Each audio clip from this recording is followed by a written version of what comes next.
ऐसा होता है क्या?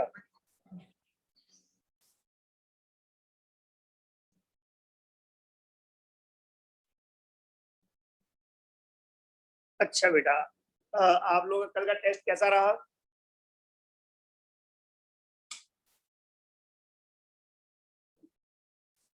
वैसा आंसर चेक किए थे?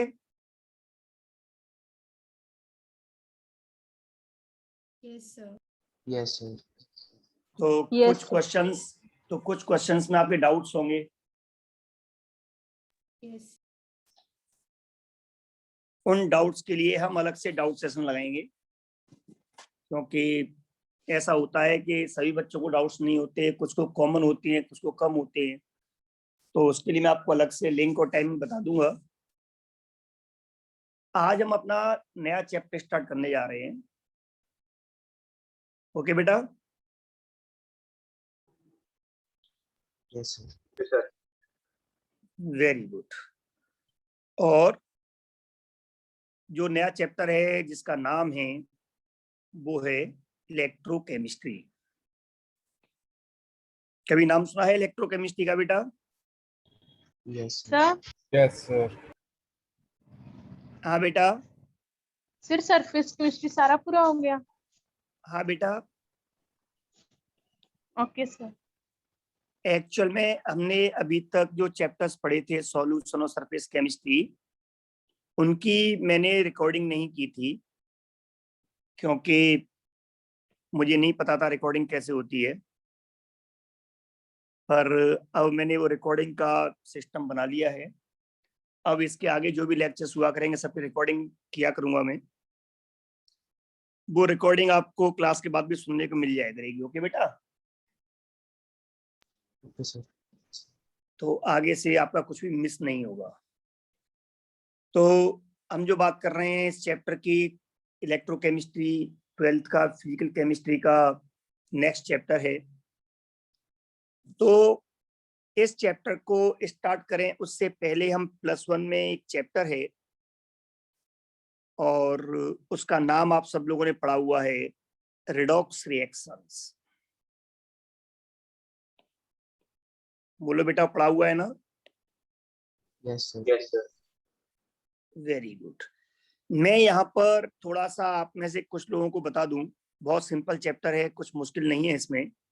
फिर भी क्या होता है, कई बार कुछ स्टूडेंट्स जो हैं वो +1 में इतने अच्छे से पढ़ के नहीं आते, तो थोड़ी बहुत प्रॉब्लम उन्हें आपकी बाई चांस ना आए, इसके लिए मैं एक आपको लिंक बता रहा हूँ।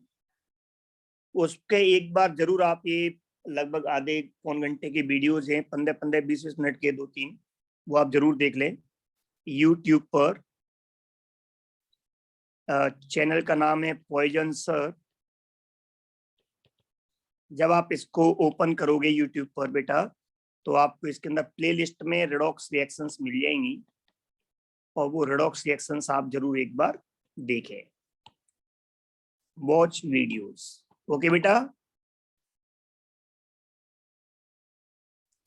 हालांकि इसमें इतनी जरूरत नहीं पड़ती रिडॉक्स रिएक्शंस में, पर फिर भी अगर आप लोगों को कोई आपकी प्रॉब्लम आई, आप रिडॉक्स में कुछ नहीं जानते हो बिल्कुल भी, तो आप इन्हें जरूर एक बार देख लें।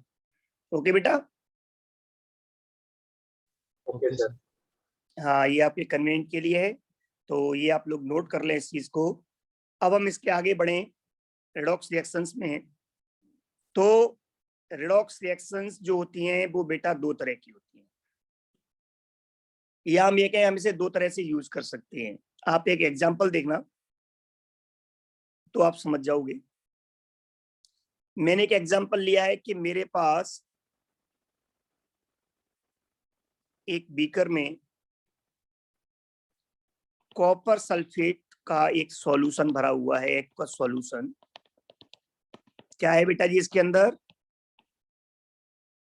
इसके अंदर कॉपर सल्फेट का एक्वस सॉल्यूशन है। एक्वस सॉल्यूशन से मतलब है, आप लोग जानते हो कि ये जो कंपाउंड्स होते हैं हम इलेक्ट्रोलाइट्स बोलते हैं, ये एक्वस सॉल्यूशन में आयनों में क्यूप्रिक और सल्फेट आयन में ब्रेक हो जाएगा, डिसोसिएट आयोनाइज। तो कॉपर सल्फेट एक्वस सॉल्यूशन बोलने का मतलब है कि मेरे पास क्यूप्रिक और सल्फेट आयंस का एक सॉल्यूशन है। अगर मैं इसके अंदर एक जिंक रॉड, जिंक मेटल जो है सॉलिड, अगर मैं इसके अंदर एक जिंक की रॉड डाल दूं, ये जिंक रॉड है, तो यहां पर क्या होगा बेटा? तो यहां पर आपने केमिकल रिएक्शंस पढ़ी हुई हैं कि जिंक जो है वो इससे रिएक्शन करेगा और जिंक का जो एटम है वो इसके अंदर Zn2+ आयन में कन्वर्ट होके सॉल्यूशन में अंदर आ जाएगा, एक्वस सॉल्यूशन। लेकिन ये Zn2+ बना है जिंक एटम से, इट मींस इसने 2 इलेक्ट्रॉन रिलीज किए हुए हैं।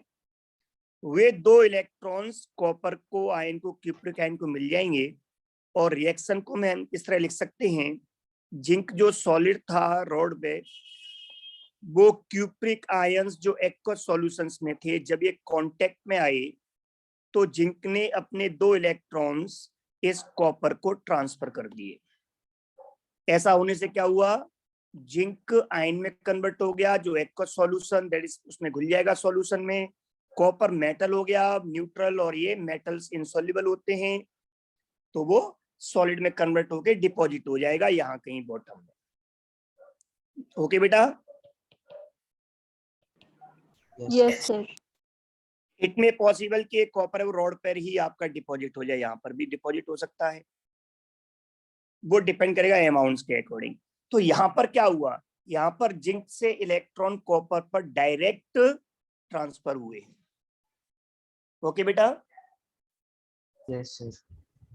यस और जब ये, हाँ, और जब इस पर डायरेक्ट ट्रांसफर हुए हैं तो ऐसा होने से यहाँ पर हम एक बात कह सकते हैं कि जिंक जो है वो क्या हो गया बेटा? ऑक्सीडाइज। जिंक क्या हो गया? Zinc gets oxidised. Zinc oxidise हो गया। हमने 9-10 में पढ़ा हुआ है loss of electron, that is oxidation. Zinc का ऑक्सीडेशन हो गया, मतलब जिंक ऑक्सीडाइज हो गया। और गेन ऑफ इलेक्ट्रॉन को हम क्या बोलते हैं बेटा? Gain of electron is reduction. तो मैं यहाँ पे क्या कह सकता हूँ कि जो कॉपर आयन था, ये कॉपर यहाँ पे क्या हो गया बेटा? It gets reduced. और जब किसी रिएक्शन में ऑक्सीडेशन और रिडक्शन दोनों होते हैं तो हम उसको बोलते हैं redox reaction. Is that clear बेटा? Yes sir. यस। बट इस रिडॉक्स रिएक्शन में इलेक्ट्रॉन का ट्रांसफर जो हुआ है वो क्या हुआ? यहाँ पर electrons get transferred from zinc to cupric ion directly. जब ये दोनों कांटेक्ट में आए तो डायरेक्ट यहाँ पर ये ट्रांसफर हो गए। तो यहाँ पे क्या होगा? So it can be called, इसको हम एक नाम दे सकते हैं, it can be called as direct redox. क्या बोल सकते हैं हम इसको? क्या बोल सकते हैं बेटा? Direct redox. Very good. इस ट्रांसफर में, इलेक्ट्रॉन के ट्रांसफर में, इस डायरेक्ट रिडॉक्स में या किसी भी चेंज में आप लोग जानते हो कि एनर्जी इन्वॉल्व होती है, चाहे वो एब्जॉर्ब हो चाहे वो एमिट हो। That is either process is endothermic और एक्सोथर्मिक। जो भी एनर्जी रिलीज होती है उसे हम बोलते हैं एंथैल्पी ऑफ रिएक्शन। क्या बोलते हैं बेटा? एंथैल्पी ऑफ रिएक्शन, जिसको हम सिंबल देते हैं डेल्टा एच। याद आ रहा है आपको? Yes sir. तो यहाँ पे जो एंथैल्पी ऑफ रिएक्शन है, that is heat of reaction है, वो हमें किस फॉर्म में नजर आएगी? वो हमें हीट के ही फॉर्म में नजर आएगी। किसके फॉर्म में नजर आएगी? हीट के फॉर्म में। अगर ये प्रोसेस एंडोथर्मिक हुई तो ये सॉल्यूशन ठंडा हो जाएगा, टेम्परेचर गिर जाएगा क्योंकि उसमें से एनर्जी या हीट एब्जॉर्ब की जाएगी। और अगर एक्सोथर्मिक प्रोसेस हुई तो वो सारी एनर्जी किस में आ रही है? सॉल्यूशन में। तो क्या होगा? सॉल्यूशन गर्म हो जाएगा। मतलब एंथैल्पी ऑफ रिएक्शन जो है वो appears in form of heat. किसके फॉर्म में हमें अपियर होगी?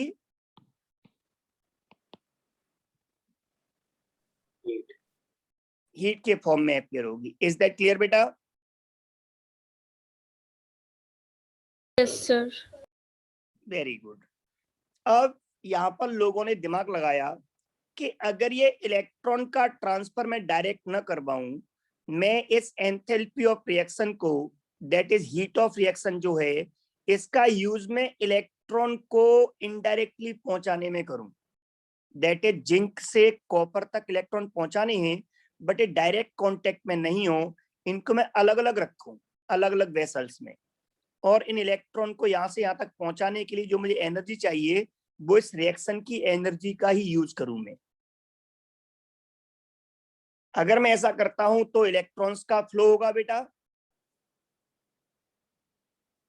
और इलेक्ट्रॉन के फ्लो का मतलब है कि मुझे इलेक्ट्रिक करंट मिलेगी। क्या मिलेगी मुझे? Electric current. इलेक्ट्रिक तो करंट। Very good. तो जो रिएक्शन में जो एनर्जी क्रिएट हो रही थी, जो एंथैल्पी थी, मैंने उसे अब यूटिलाइज करना है इलेक्ट्रिक करंट बनाने के लिए। इलेक्ट्रिक करंट दैट इज इस एनर्जी को, इस जो केमिकल्स की रिएक्शन से डेवलप हुई है, इसको हम केमिकल एनर्जी कह सकते हैं, इसको मुझे चेंज करना है अब electric current, that is electrical energy में। Is that clear? Yes. Very good. तो हम धीरे धीरे सेल पे आ रहे हैं। तो हम इसको इलेक्ट्रिकल एनर्जी में कन्वर्ट कैसे करें कि ये जो ट्रांसफर डायरेक्ट हो रहा है, ये जिंक है, इसके पास में ये कॉपर आ गया, और यहाँ से इलेक्ट्रॉन डायरेक्ट कॉपर आयन पर पहुंच गए। ऐसा ना करके इनको मैं सेपरेट कर दूं, जिंक को अलग करूं मैं, और कॉपर आयन जो था उसको अलग करूं, और इनके बीच में एक कनेक्टिंग वायर जोड़ दूं, जिससे इलेक्ट्रॉन यहाँ से यहाँ ट्रांसफर हो, और इस कनेक्टिंग वायर से होकर जब इलेक्ट्रॉन जाएंगे तो उस समय मुझे करंट मिलेगी, बिकॉज फ्लो ऑफ चार्ज को ही हम इलेक्ट्रिक करंट बोलते हैं। Is that clear? Yes sir. ठीक है ना? तो जो यहाँ पर ऑक्सीडाइज हो रहा है, या जो यहाँ पे आपका रिड्यूस हो रहा है, इन दोनों सबस्टेंसेस को डायरेक्ट कांटेक्ट में जो ये है, इनके इस डायरेक्ट कांटेक्ट को मैं हटा करके इनको सेपरेट करना है और एक कनेक्टिंग वायर से जोड़ना है। Is that clear? Yes sir. Very good. तो मैं यही करने जा रहा हूं, देखो ध्यान से। तो हम यहाँ पर इसको इरेज कर दूं बेटा? Yes sir. Very good.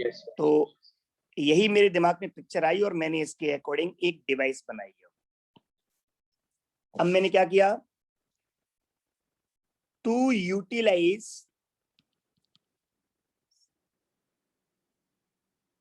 Enthalpy of reaction,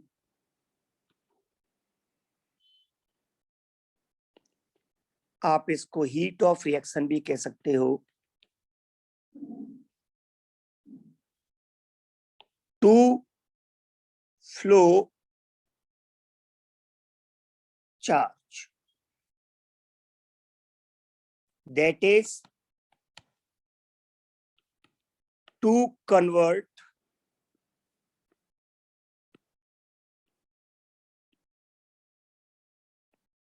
electrical energy, इसको मैं इलेक्ट्रिकल एनर्जी बोल रहा हूं, या चलो अभी मैं एक बार यहाँ पे केमिकल से स्टार्ट करता हूं।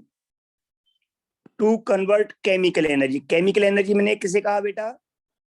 हीट ऑफ रिएक्शन को। ठीक है? Yes into electrical energy, electrical energy मैंने किसे कहा?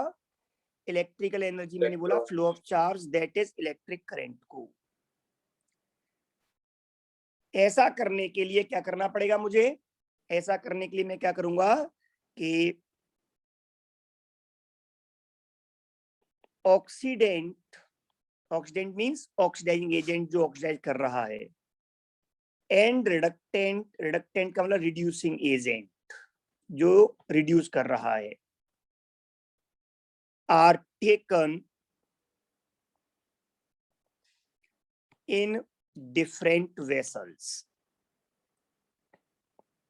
इनको मैं अलग अलग वेसल्स में लूंगा, that is not in direct contact, जिससे कि डायरेक्ट कांटेक्ट में नहीं हो। ओके बेटा? सर। तो मैं ऐसा करने जा रहा हूं। सबसे पहले ऐसा ये जो काम किया था, ये एक साइंटिस्ट थे, नाम सुना होगा आप लोगों ने, आई थिंक डेनियल। नाम सुना है बेटा कभी? Yes sir. Very good. तो इसे समझने के लिए हम यहाँ पे डेनियल सेल की ही बात करेंगे। तो यहाँ पर टू एक्सप्लेन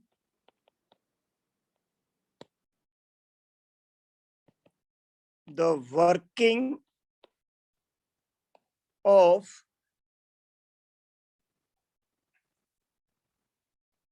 डेनियल सेल,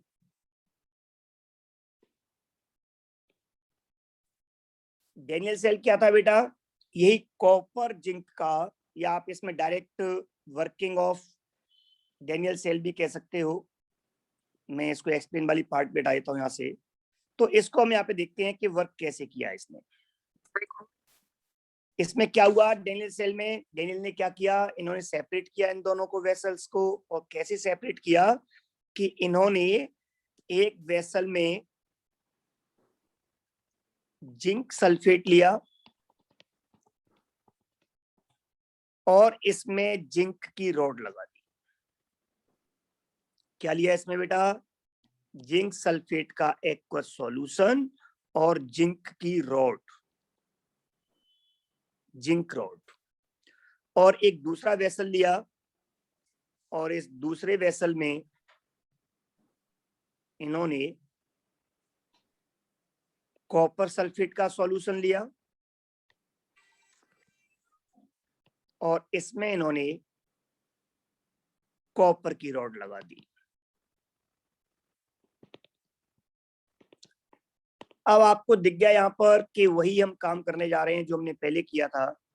अंतर सिर्फ इतना है कि मैंने यहाँ पर जो जिंक रॉड थी वहां पर भी जिंक की रिएक्शन करवाई थी मैंने, पर किससे? कॉपर आयन से, जो इसके अंदर है। कॉपर सल्फेट के सॉल्यूशन में Cu2+ आयन्स होंगे एक्वस। तो इलेक्ट्रॉन मुझे जिंक रॉड से कॉपर आयन पर ही ट्रांसफर करने हैं, लेकिन अभी डायरेक्ट कांटेक्ट में नहीं है। दोनों कांटेक्ट में है बेटा डायरेक्ट? No sir.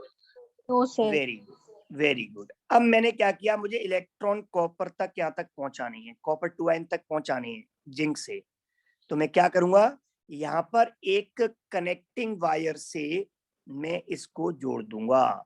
इसे हम क्या बोलेंगे? Connecting wire. क्या बोलेंगे इसको हम बेटा? Connecting wire. मतलब एक कंडक्टर है जिसके थ्रू इलेक्ट्रॉन्स फ्लो हो सकते हैं।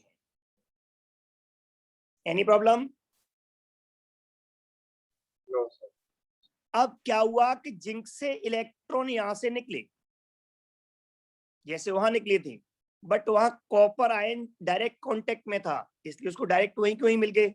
यहाँ पर ये जिंक से निकले हुए इलेक्ट्रॉन जो हैं वो यहाँ तक आएंगे और इस पर ट्रांसफर होते होते इलेक्ट्रॉन से पहुंचते हुए यहाँ तक पहुंचेंगे। सॉल्यूशन में इसके पास आएगा कॉपर आयन और एक कॉपर आयन इन इलेक्ट्रॉन्स को लेकर के किसमें कन्वर्ट हो जाएगा? कॉपर मेटल में, और इस पर डिपॉजिट हो जाएगी, क्योंकि कॉपर जो है मेटल, मेटल तो आपका डिजोल्व होते नहीं है। इज दैट क्लियर बेटा?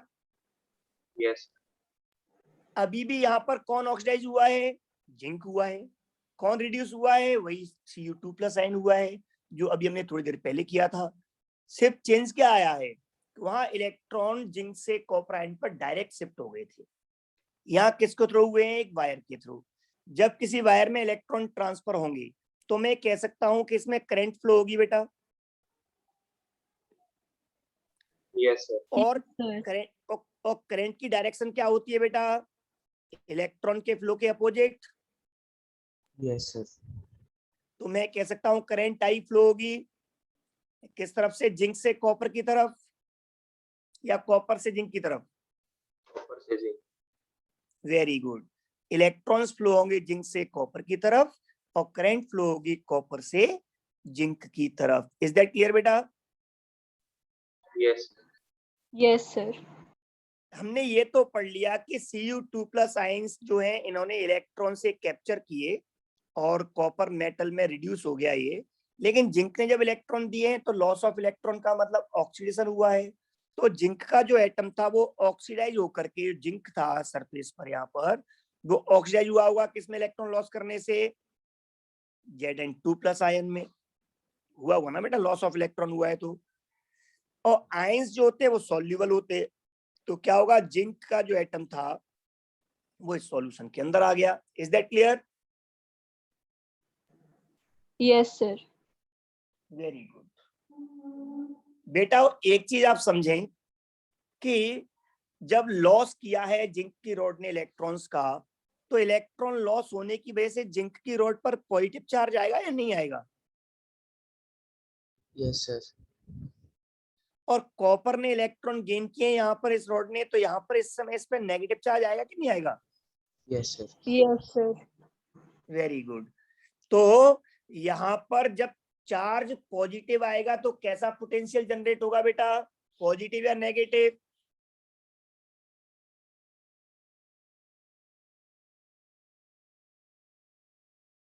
अरे पॉजिटिव चार्ज से पोटेंशियल पॉजिटिव ही हो जनरेट होगा ना बेटा।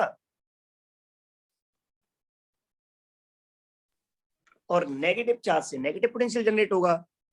तो यहाँ पर ये जो दो वेसल हमने बनाए, जिनमें हम इनको सेपरेट किया हुआ है दोनों को, ये दो वेसल्स में अब एक प्रॉब्लम है, वो ये है कि जैसे जैसे ये जो सॉल्यूशन है, जो जिंक वाला हमने लिया हुआ है इधर, इस पर चार्ज जब पॉजिटिव आता जाएगा, इस सॉल्यूशन के अंदर जिंक आयन आएंगे, जिंक आयन आएंगे तो पहले जिंक और सल्फेट जितने थे अब उससे जिंक ज्यादा होते जाएंगे, कैटाइंस की नंबर बढ़ेगी तो सॉल्यूशन पॉजिटिव चार्ज हो जाएगा। जब पॉजिटिव होगा तो ये अगले जिंक आयनों को अपने अंदर आने से रोकेगा, तो पॉजिटिव पॉजिटिव को रिपेल करता है। या आप ये समझ लीजिए कि इस रॉड पर जब पॉजिटिव चार्ज आ गया है तो ये अगले इलेक्ट्रॉन्स को जाने नहीं देगा, होल्ड करके रखेगा। Am I right? Yes sir. Yes sir. Very good. ऐसे ही ये जो सॉल्यूशन था कॉपर सल्फेट का, इसमें कॉपर और सल्फेट आयंस बराबर थे।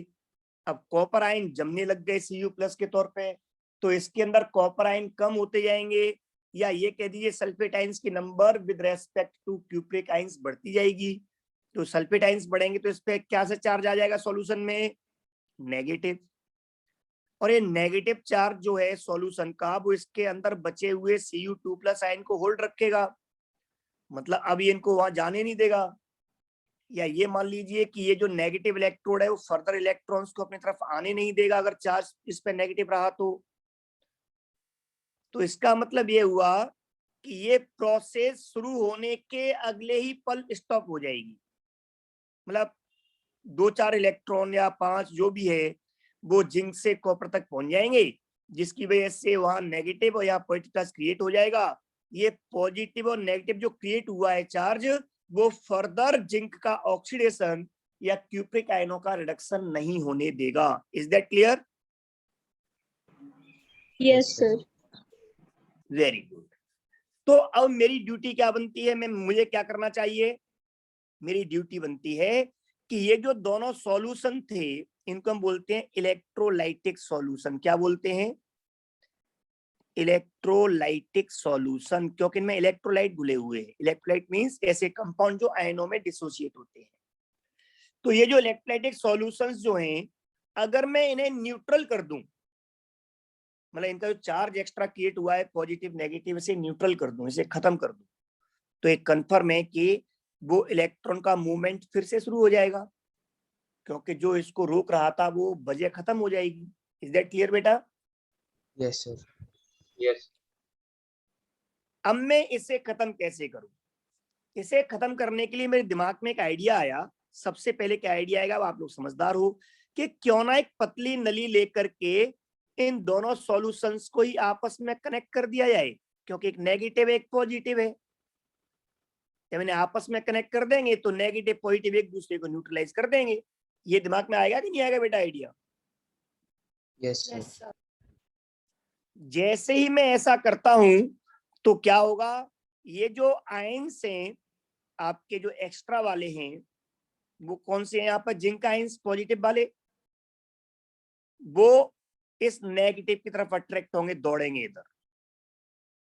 इस ट्यूब के अंदर जो सॉल्यूशन पूरा इसके अंदर आ जाएगा और एक्वस मतलब वाटर, और इसके अंदर ये आयन सब दौड़ेंगे। और जो सल्फेट आयन्स हैं वो किस तरफ दौड़ेंगे? पॉजिटिव की तरफ। जो एक्स्ट्रा सल्फेट है इसके अंदर SO4 2-, वो SO4 2- इस तरफ दौड़ेंगे। इज दैट क्लियर बेटा? Yes, sir. Yes sir. Very good. Zinc और सल्फेट आयंस जो हैं, इन दोनों का साइज अलग अलग है। एक एटम का है और एक 5 एटम से मिलकर बना हुआ है। दूसरा, हम लोग जानते हैं कि जो कैटाइंस होते हैं वो छोटे होते हैं, एनाइंस बड़े होते हैं, तो साइज में बहुत डिफरेंस होगा। जब साइज में बहुत डिफरेंस होगा तो इनकी जो मोबिलिटी है, मूविंग टेंडेंसी, वो क्या होगी बेटा? वो डिफरेंट होगी। डिफरेंट होगी तो उसकी वजह से इनका जो जंक्शन होगा दोनों लिक्विड्स का, चाहे मिल रहे होंगे, जहां पे दोनों सॉल्यूशंस का कांटेक्ट हुआ होगा, इसको हम बोल सकते हैं लिक्विड जंक्शन। जहां पर लिक्विड्स मिल रहे हैं ऐसा हम मान सकते हैं। क्या है बेटा? ये liquid junction. Is that clear? तो इस लिक्विड Yes, sir. जंक्शन पर क्या होगा? दोनों आयनों की जब मोबिलिटी डिफरेंट होगी, स्पीड अलग अलग होगी, तो इसकी वजह से इस जंक्शन पर एक पोटेंशियल डिफरेंस क्रिएट हो जाएगा। क्योंकि चार्ज जब डिफरेंट होंगे, जब चार्जेस की स्पीड अलग होगी, तो वो कभी बराबर हो ही नहीं पाएंगे, एक तरफ कम एक तरफ ज्यादा रहेंगे। तो यहाँ पर क्या होगा? इस लिक्विड के जंक्शन पर एक पोटेंशियल क्रिएट होगा जिसको हम बोलेंगे लिक्विड जंक्शन पोटेंशियल। क्या बोलेंगे?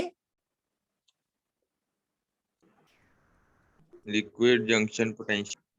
Very good. इस लिक्विड जंक्शन पोटेंशियल जो है, इसकी अगर हम बात करें डायरेक्शन की, तो वो डायरेक्शन किस तरफ होगी? बोलो बेटा हो।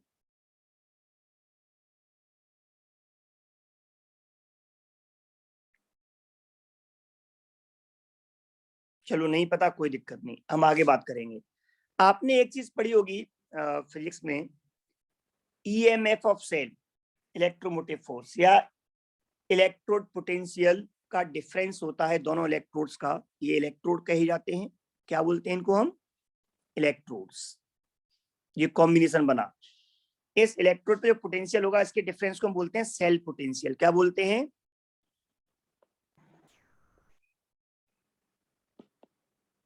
क्या बोलते हैं बेटा? Cell potential. और यहाँ पे और यहाँ पे क्या है? Liquid junction potential. क्या है यहाँ पर? Liquid liquid junction. Junction potential. Very good.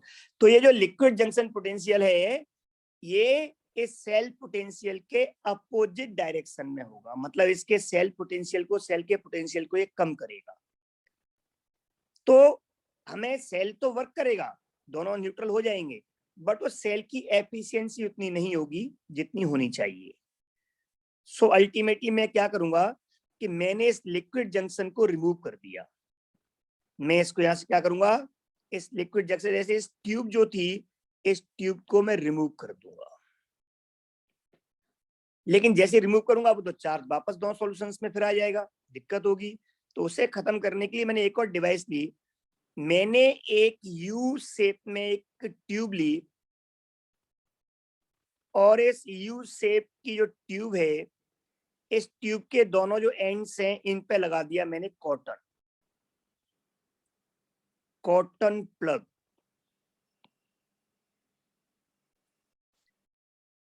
और इस मैंने ट्यूब के अंदर भर दिया एक semi solid solution. Semi solid means पूरी तरह लिक्विड भी नहीं होगा, सॉलिड भी नहीं होगा। इसके अंदर आयंस मूव तो कर पाएंगे बट फोर्सफुली। मैंने इसके अंदर एक इलेक्ट्रोलाइटिक सॉल्यूशन भर दिया। अब क्या होगा? ये सॉल्यूशन में नेगेटिव चार्ज है, तो इसके इलेक्ट्रोलाइट के अंदर से कैटाइंस को अपनी ओर खींचेगा, और जो पॉजिटिव जो सॉल्यूशन है वो इस इलेक्ट्रोलाइट में से अपने अंदर नेगेटिव आयंस को खींचेगा, और इस तरह से दोनों सॉल्यूशंस न्यूट्रल हो जाएंगे। और दोनों लिक्विड जुड़ने से, लिक्विड जंक्शन पोटेंशियल के क्रिएट होने से हम बच जाएंगे। इसके अंदर जो हम सॉल्यूशन भरते हैं सेमी सॉलिड, वो किसी सॉल्ट दैट इज किसी इलेक्ट्रोलाइट का होता है। इसलिए मैं इस ट्यूब को बोल देता हूं सॉल्ट ब्रिज। क्या बोल देता हूं?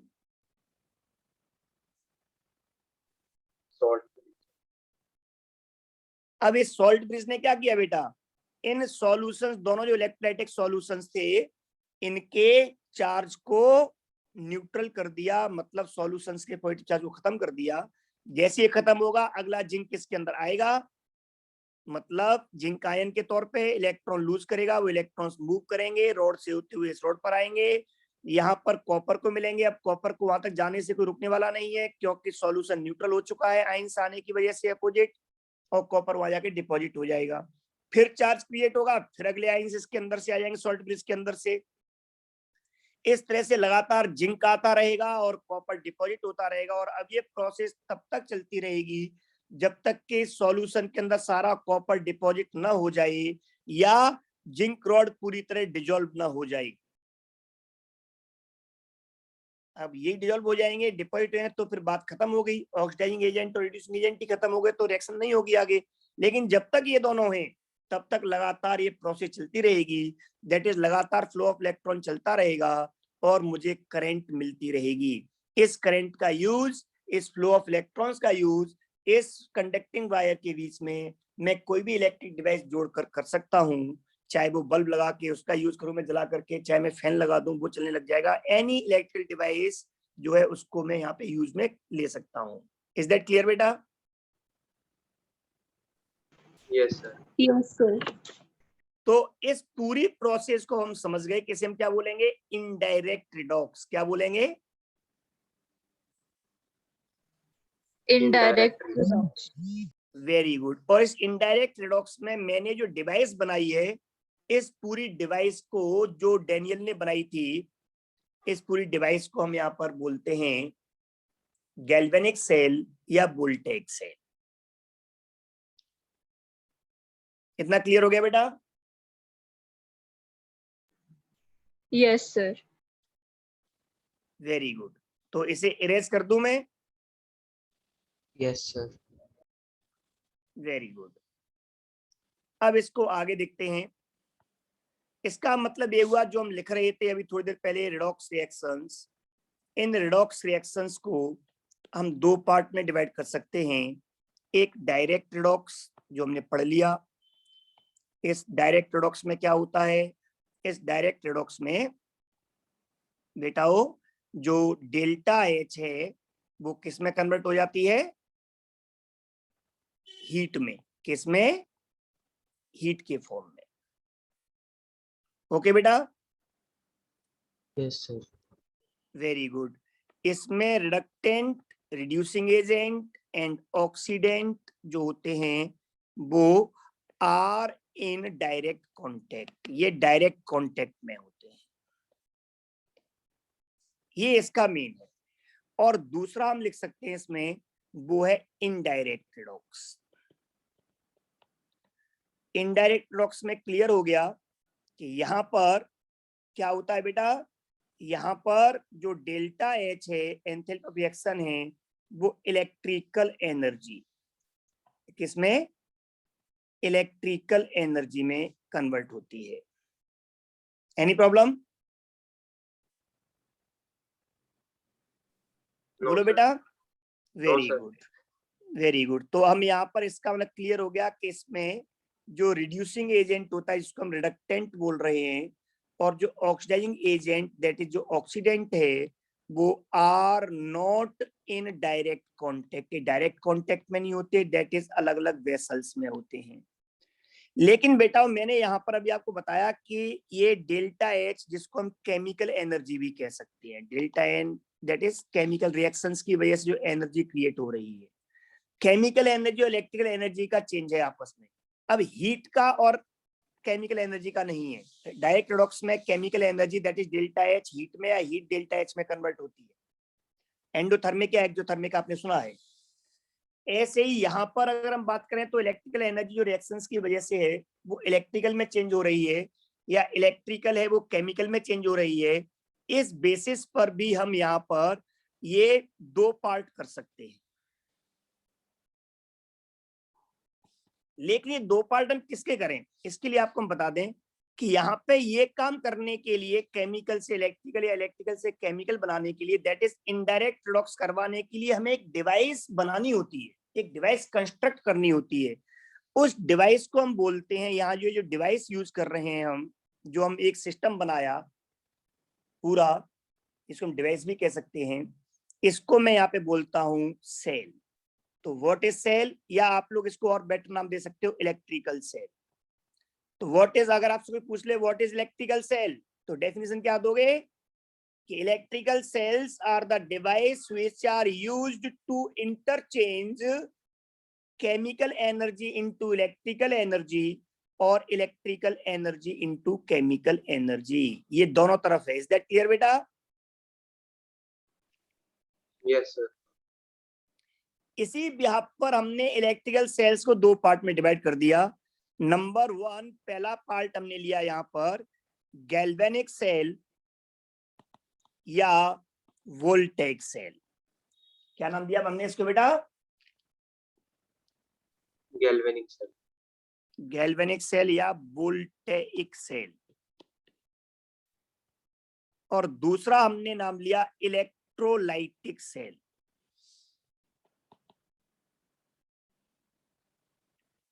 गैल्वेनिक सेल में क्या होता है? गैल्वेनिक सेल में chemical energy into electrical energy, हम केमिकल एनर्जी से electrical energy that is electric current हम पाते हैं। ओके बेटा? Yes, sir. और इलेक्ट्रोलाइटिक सेल में आप इसका उल्टा कर दो, यहां पर इलेक्ट्रिकल एनर्जी से अपनी क्या बनेगी? Chemical energy. Is that clear? Yes, sir. अब टाइम पूरा होने वाला है, मैं नेक्स्ट वीडियो में वापस से फिर अपना करता हूं, आप भी इसी सेम लिंक पे आ जाएं। अब हम इन सेल्स को डिटेल में पढ़ेंगे। पहले गैल्वेनिक सेल, उसमें जो हमारे टर्म्स यूज हुए थे, सॉल्ट ब्रेस, वो क्या है, उसका फंक्शन क्या है, कैसे बनाते हैं, क्या कमियां हैं, क्या उसमें हमें प्रिकॉशंस रखने हैं, इलेक्ट्रिक पोटेंशियल क्या होता है, सारी बातें पढ़ेंगे। ओके बेटा? Yes, sir. तो आप सेम लिंक पर वापस आ जाओगे।